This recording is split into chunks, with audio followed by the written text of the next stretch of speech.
Welcome back for our Blitz preview of Sunday's Pick 6, which we're expecting the pool to reach in excess of 6 million rands, but we are guaranteeing 5 million rands off the back of a carryover of 1 3/4 million.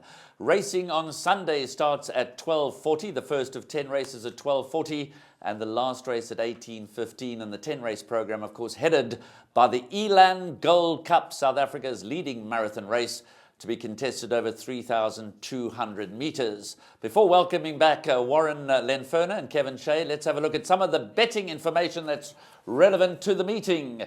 First of all, the better tab, all to come into the Elan Property Group Gold Cup. Choose any race meeting from Thursday the 27th through Saturday the 29th. You can bet an all to come in the normal way and make your last selection a win or a place in the Gold Cup. And just to remind you that we are paying out 5 places on the tote in the Elan Gold Cup. You mark future one for the Gold Cup portion of your bet, plus horse number and win or place. And the tab betting will open on Thursday.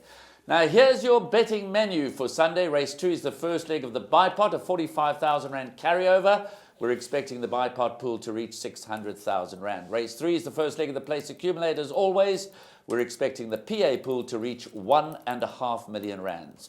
Race 4, the opening leg of the Pick 6 mega pool, which we'll preview in just a moment.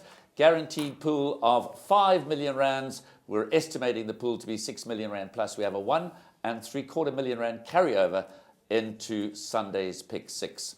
Race 5 is the first leg of the jackpot. We have a 50,000 rand carryover, and the likely pool is 1.5 million rands. Then race 6 is the first leg of the PA Blitz, and we're expecting that pool to reach 100,000 rands. Moving on to our next slide, race 7 is the Elan Gold Cup Quartet Maxi Pool, 300,000 rand carryover, the likely pool 3 million rands. And again, to remind you, we place payouts on first 5 runners to finish. Race 9 is the Jackpot Quick Mix Leg 1, and you can contact or check online for the final fields and details thereof.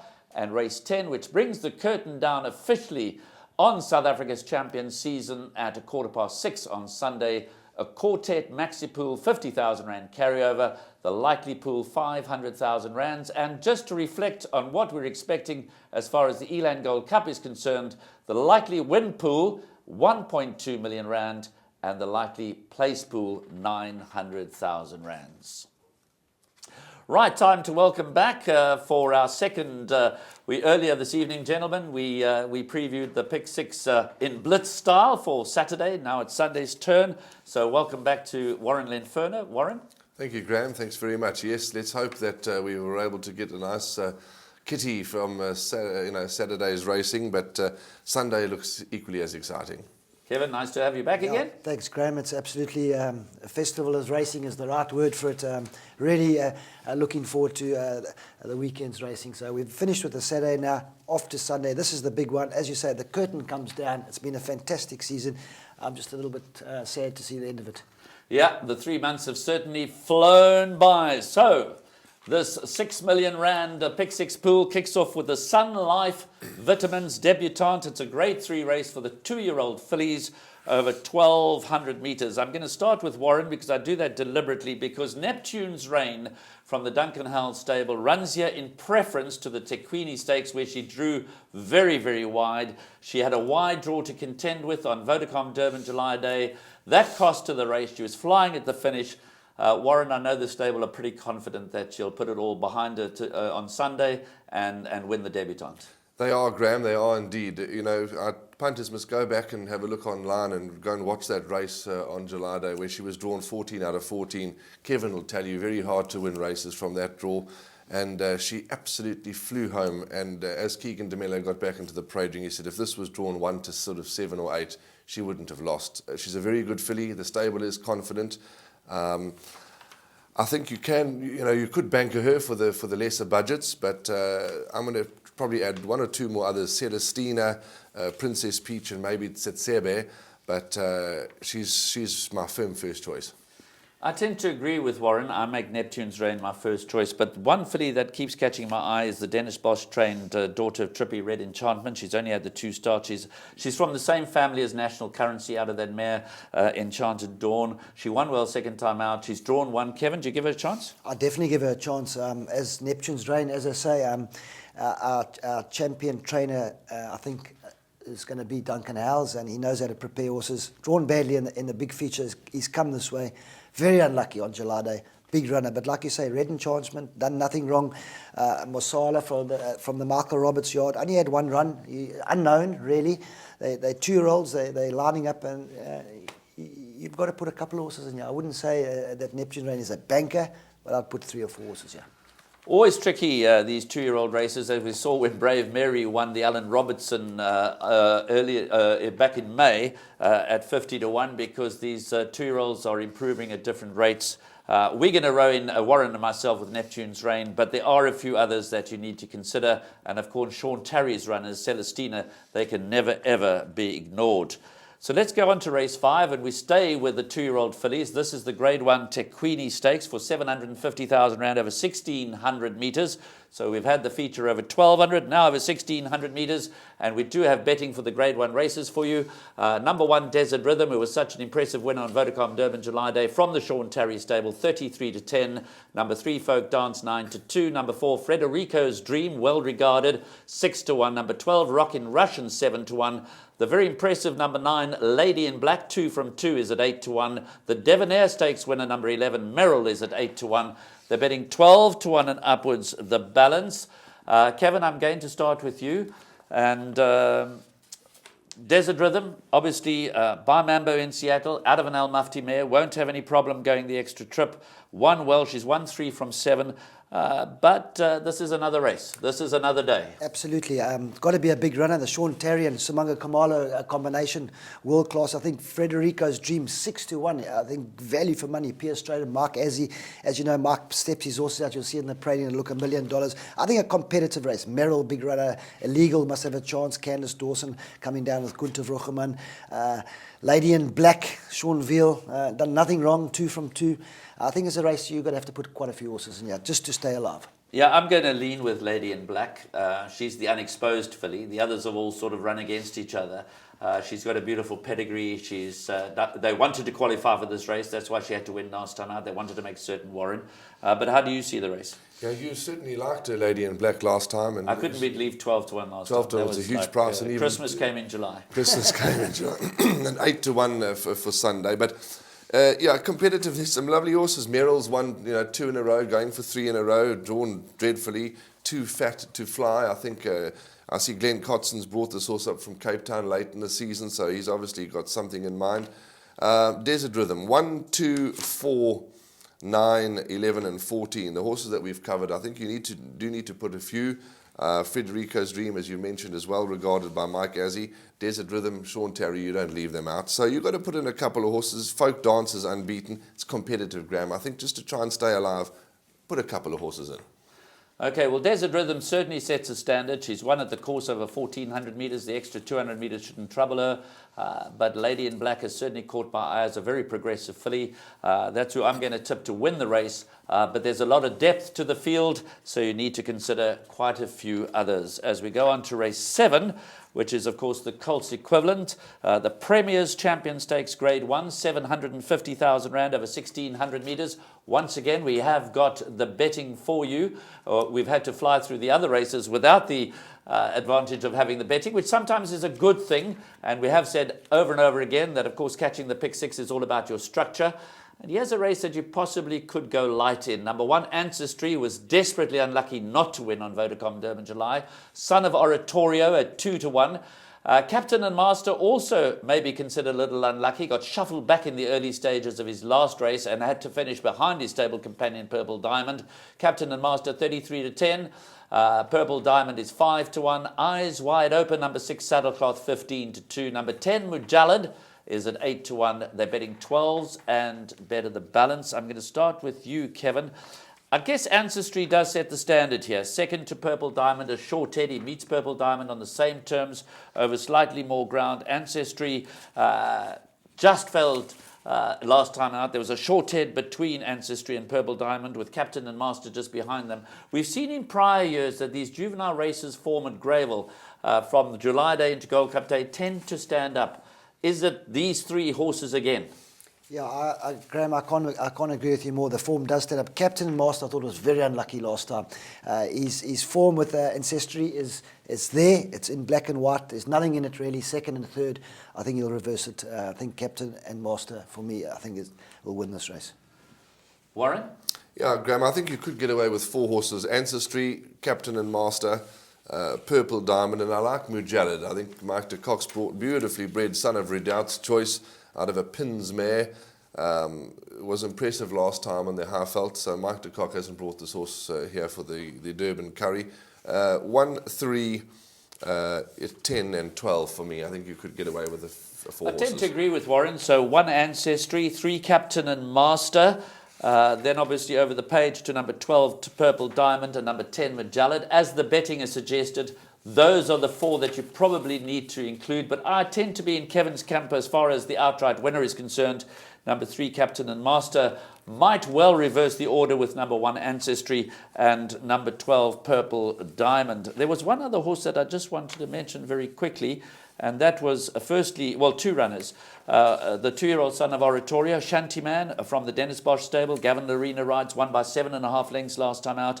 And then I always respect pedigrees. Dynasty has a son here called number 6 Eyes Wide Open, Richard Ferree and Glenn Cotson. So guys, if you're going really wide, I guess 5 Shantyman and 6 Eyes Wide Open. They certainly got the pedigree to be competitive, but we've narrowed it down to 1, 3, 10 and 12 being Ancestry, Captain and Master, Mujallid and Purple Diamond, with a possible preference over the extra trip for number 3 Captain and Master. Well, now we move on to the big one, which is the R1.25 million Elan Property Group Gold Cup over 3,200 meters. And just to remind you that the total will be paying out the first 5 places. So if you run 5th, if your horse that you've bet on for a place runs 5th, don't throw your ticket away.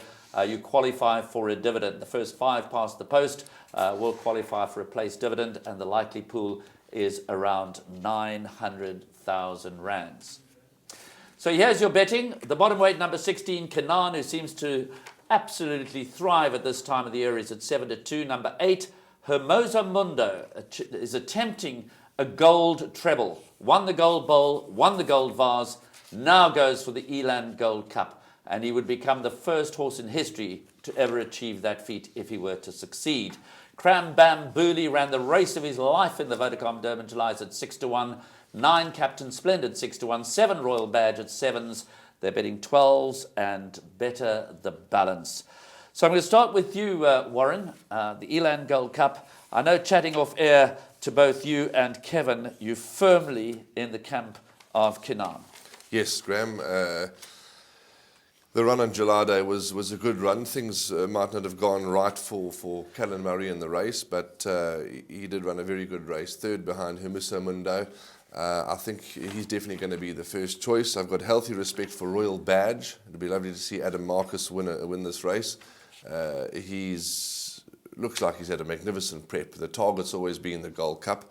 So if you want to add another horse, probably Royal Badge. But yeah, to answer your question, I'm big on number 16, Canaan. He is my first choice. Yeah, Graham, I'm also a Canaan favourite. Mark de Kock knows how to get them fit for the Gold Cup. Very unlucky on July Day. I thought come from a hopeless position and ran on very well. So that form with Wayo Mowing's horse, Hernando, what's it? Hernando Mundo? What's it? Hermosa Mundo. Hermosa Mundo, yeah. Sorry, I'm getting my... yeah, I think that form will get reversed. Big runner, as you say, the Adam Marcus horse, Royal Badge, that aimed him at this race, and he's had a great prep. Got to be a big runner. Richard Ferree. I mean, it's just so great just to see all these top jocks riding. And yeah, Anthony Del Pesce for Joey Fortissimo. Got to be a runner. What about Cram Bam Booley, guys, before we move on? I know that this is a blitz preview. We haven't got the length of time we might have on, for an example, an Understarters order show. But what about Cram Bam Booley? I personally think myself, for 60 kilos on his back, I know Bernard will get the best out of him. I think he's got a lot to do. You know, giving other horses a lot of weight, over 3,200. For me, I'm going to go against him. I think he's got to have a chance, Graham. Got to have a quartet chance for me, not the first choice, but yeah, he's got to have a quartet chance to answer your question. My bet for the place, first 5, I'm going with number 11, Fortissima, from the Joey Soma stable. Delpesh rides, beat the Elmo effect. I've gone with Fortissima as my first 5 selection for the place.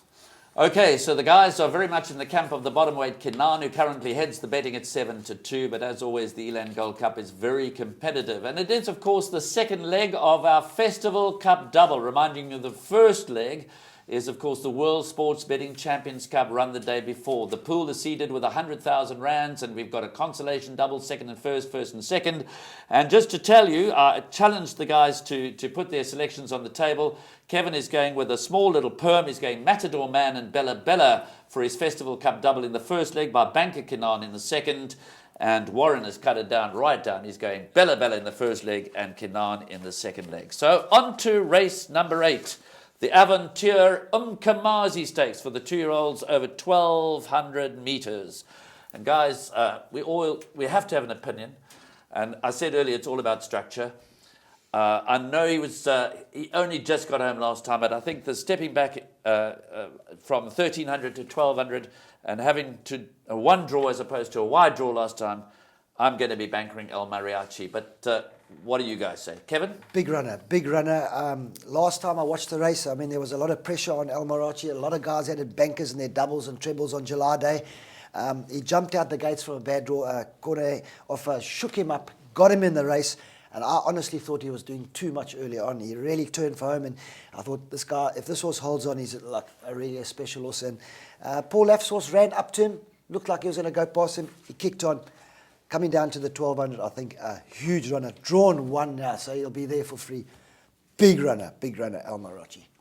Okay, and obviously talking about sniper shot, I think coming back in distance will favour El Mariachi, therefore assist him to confirm the form. And then obviously also the switch in draws, that'll help him to confirm the form. So I'm not really worried about sniper shot, but I guess, Warren, you've got to be worried about So Far. Won its last 3 in a row.